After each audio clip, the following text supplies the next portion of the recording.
Trick or tweet. Here we go. It's Friday night dynamite. It's utter shitemite. You ready? Are you ready for the quarter ratings breakdown? Do you like my wee sing along there? Welcome to November, the last month of autumn. Then winter is coming, but I think for wrestling, winter came a long time ago and froze over the lands. I seen this interview with Bobby Heenan in 2002, and how he was talking about the cat's out the bag and the magic is gone and wrestling's dead. And you know what? As much as I love the Ruthless Aggression era, I kind of agree with that in a sense where it's like I think once WWE and WCW like emerged through the 90s into the 2000s, I think the cat was at the bag. The magic was gone. I actually agree with Bobby Heenan. And that's as much as as much as I love like the early 2000s and well into like the late 2000s. Some really good years of TNA in there as well. It's like the magic was gone, wasn't it? It's like when you watch like older pay-per-views, like in the 90s, the 80s, it's the magic. It's still under wraps. You know what I mean? Um. Anyway, let's dive into the 30th of October, 2024 Dynamite quarter ratings. Quarter one, 8 o'clock to 8:15. We had a video, Orange Cassidy live promo, Mercedes Moné backstage promo, Adam Cole bye taking on Buddy Matthews, kicking off here with 7:08. The Big Bang Theory, Sheldon Cooper, the biggest babyface that this company's ever seen, kicking us off here. And I tell you what, it's just really, really poor, isn't it? Like, I remember when we started this channel. We started this channel even before Dynamite became a thing, right? But it's like you're talking about the millions, 900,000, 800,000, 700,000, and now Dynamite, like the opening quarter, barely scraped 700,000, 708,000. It's really, really poor. The quarter ratings was 0.20, 18 to 49 was 269. Brilliant. Quarter two, 8:15 to 8:30. Adam Cole, versus Buddy Matthews continued. Post-match with Malachi Black, Christopher Daniels, private party, backstage promo. We lost 9%. Again, no real surprise there. Big Bang Theory kicked off the show, and we went down to 647,000 viewers. Into the 18 to 49, we went down 6%. 0.9. Damn it. Not 0.19, so 0.9. When was the last time we seen a quarter rating of a mil in wrestling? Probably years. Literally years. I mean, how insane is that? Literally years, my brother. Years, my young brother. Anyway, piss ratings. Quarter three, I had break. Adam Cole, Cal Fletcher, Mark Davis ramp promo, Hangman Adam Page backstage promo, ad break up 1%, and we didn't lose any in 18 to 49. But again, it's like,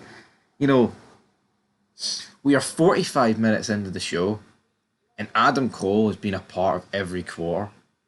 The guy sucks, man. I mean, if you want to base a 2-hour show around people, right, by all means go ahead, but it can't be Adam Cole. It can't be.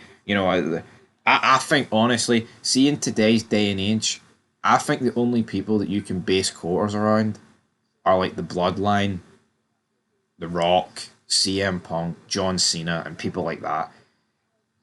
Because the Bloodline, we don't really like the Bloodline, right? Hands on heart, cards on the table, but they draw.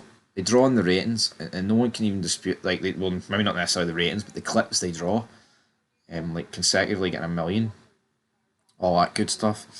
Into quarter four, John Moxley, live promo, Angle with the Blackpool Combat Club, Orange Cassidy, Dark Order, Action Andretti, Leo Rush, Private Party, Darby Allin, the Young Bucks versus Private Party. So a lot going on there.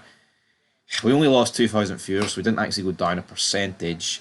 Into the 18 to 49, 256,000 viewers in there. So we're not 1%. So, across the first hour, we've only lost, we've only lost 59,000 views, and considering how sometimes bad Dynamite is at dropping off, I don't think dropping off 59,000 viewers is that bad, but you can see how much this rating is boosted by the fact the first quarter did 708, and you'd be blind to suggest otherwise. But then in quarter five, the Young Bucks against Private Party, tag team titles on the line, down 9% in the 18 to 49, and the quarter to quarter ratings 590,000 viewers. The worst quarter of the show.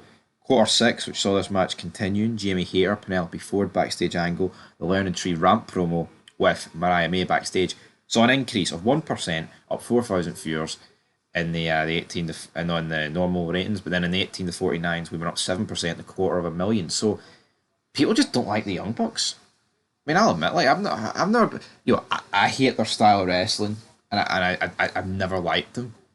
But I don't think they're that bad on the mic, and I think like the dastardly heels that they can play at points isn't even that bad. I think some people are just blinded. I don't know. Like some people hate the Young Bucks. It's like, are they really the? Yeah, I know I'm not defending them by any means. Like, but are they really the worst guys in wrestling? Like in 2024? Of course they're not. But for whatever reason, some people seem to think that. Is what it is. Anyway, moving on to quarter 7 with Jack Perry, Danny Garcia, the Elite backstage angle, Camille vs Chris Statlander, post-match Mercedes Moné, and the Patriarchy backstage promo. 603,000 viewers, plus 2%, up to 603,000 viewers. Then in the 18 to 49, we went up 0%, 251, bitch, up 1,000 viewers. So again, not exactly the greatest numbers of all time, but we'll deal with them, we'll talk about them, and that's what they've got. But yeah, I mean, what's there to say? Then quarter 8, we actually went back under 600k.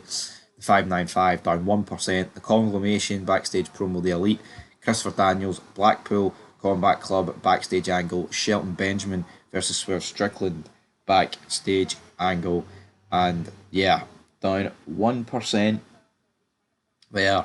0.20 in the 18 to 49, up 5%. Then in the overrun, which went from 10 to 11 minutes past 10, Benjamin against Strickland continued. Post-match with MVP and Bobby Lashley, we went up 3% here to 615,000 viewers. And then we actually got the highest 18 to 49, 283,000 viewers, up 7%. So again, guys, really poor numbers here for Dynamite. There is no two ways about it. It's really poor. It'll be interesting to see next week when Dynamite and NXT go head to head what can happen.